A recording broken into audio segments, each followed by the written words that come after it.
Greetings, Internet. John Lovelace here. I'm giving you one last medical update.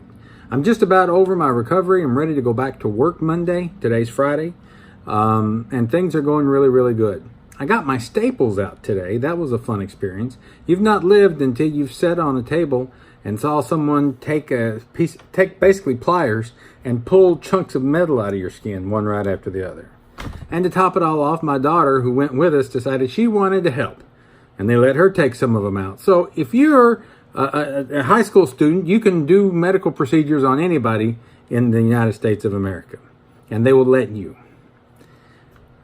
It was a learning experience. I'm glad she got to do it, but a little nervous. Does she know what she's doing?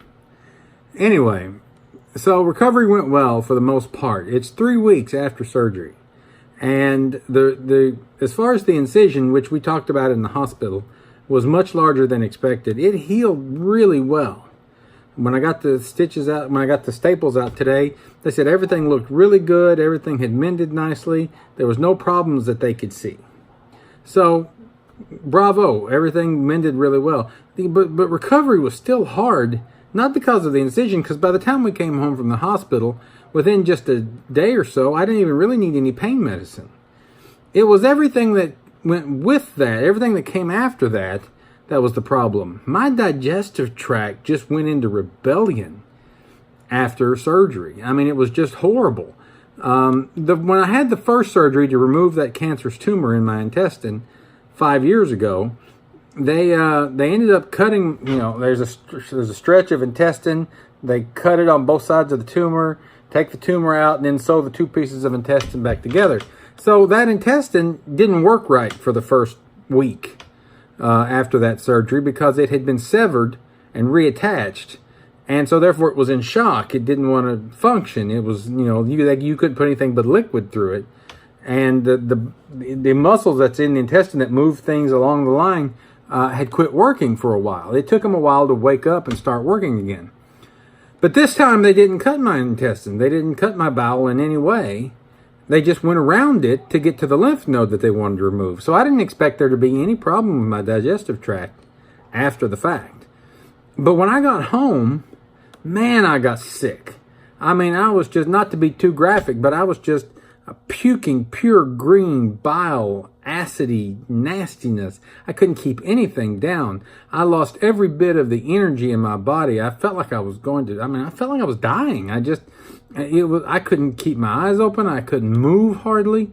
Nothing would stay down. Debbie had to buy me those liquid Ensures, those little bottles of like milkshake stuff that's got all kinds of vitamins and nutrients in them, to get me to drink those just to get some energy in my body. It was horrible. But then after about 4 days of that, my stomach kind of started acting okay. I was able to keep fluid down and able to keep solid substances down. And then after that, there was about 4 or 5 days where I just had the worst case of diarrhea. I mean, nothing but pure water moving through me all the time. Again, not to be too graphic. And it was horrible. All kinds of complications related to that. I was dehydrated. Debbie's giving me Gatorade to drink to keep my fluid levels up. My feet were swelling. I don't know why that was the case. They wanted to swell and puff up on me. I pulled a muscle in my neck and shoulder because I was sleeping in a chair instead of in the bed. That hurt me horribly. And then in just the last few days, I've managed to hurt my leg somehow.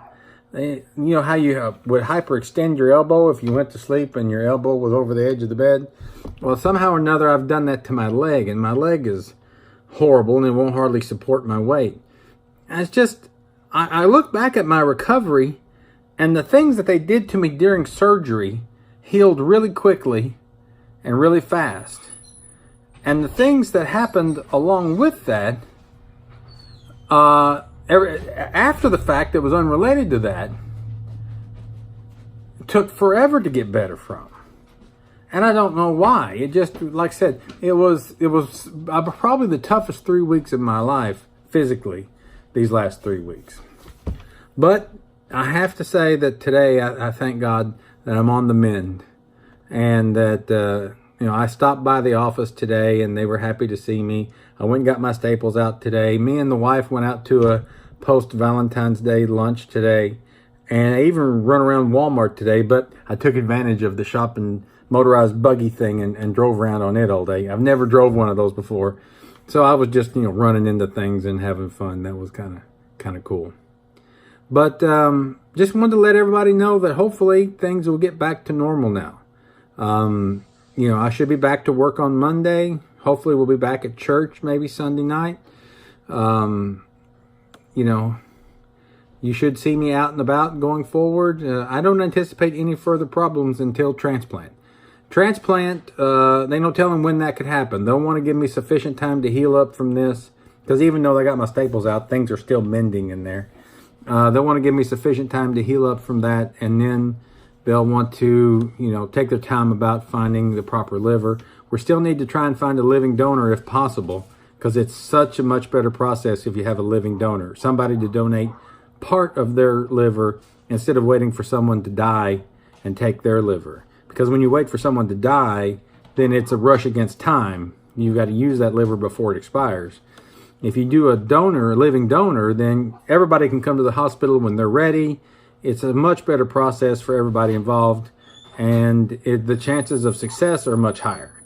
So that's the best way to go. So if you're a blood type O and you're, a larger framed individual, you don't have to be huge like me, but you have to be, taller and broader shouldered, because a petite woman of 105 pounds is not going to have a big enough liver for me to take part of their liver. But a good sized guy, if he's a 6-foot guy and he weighs 185 or 225, something like that, then yeah, that would work fine. So you don't hardly have to be as big as me in order to share a liver with me. But it has to be a larger guy, probably has to be a larger framed guy, and he has to have blood type O. So if you know anybody like that, or if you want to step up and help, it would be so appreciated. You're talking about saving my life here. So I need all the help I can get. So just keep me in your thoughts and your prayers. If you know anybody like that, reach out to them. Or if maybe God's speaking to you about doing something yourself. If that's you, then, think and pray about that. But hopefully everything is back to normal pretty soon. I'm trying to catch up on my reading, so fans of the Elton Reality Podcast will be up and going hopefully in the next week or so. No promises, just, give me some time to get caught up, and we'll get going on that again. So everything's going really, really well. I appreciate you guys saying prayers for me and sending your thoughts and good wishes, and all the responses and messages that we've received from you guys have meant the world. Thank you so much for that. And we look forward to seeing you out and about at Walmart or at the grocery store or at the bank or at the workplace or wherever we run into you at church. Everything is going really, really good right now. God has got this. He is taking care of me all the way through this. They told me, and I know I've told this before and everybody's heard it, but they told me when I was first diagnosed that I had 3 to 6 months to live. And here I am still going strong. And the road's been rough at times. It's been rough the last 3 weeks. But I'm still persevering, still going through, and that's because God's made a way. So thank you guys for your thoughts and prayers, and thank you for being with us, and help me find a living donor. I really, really need one. It's super important.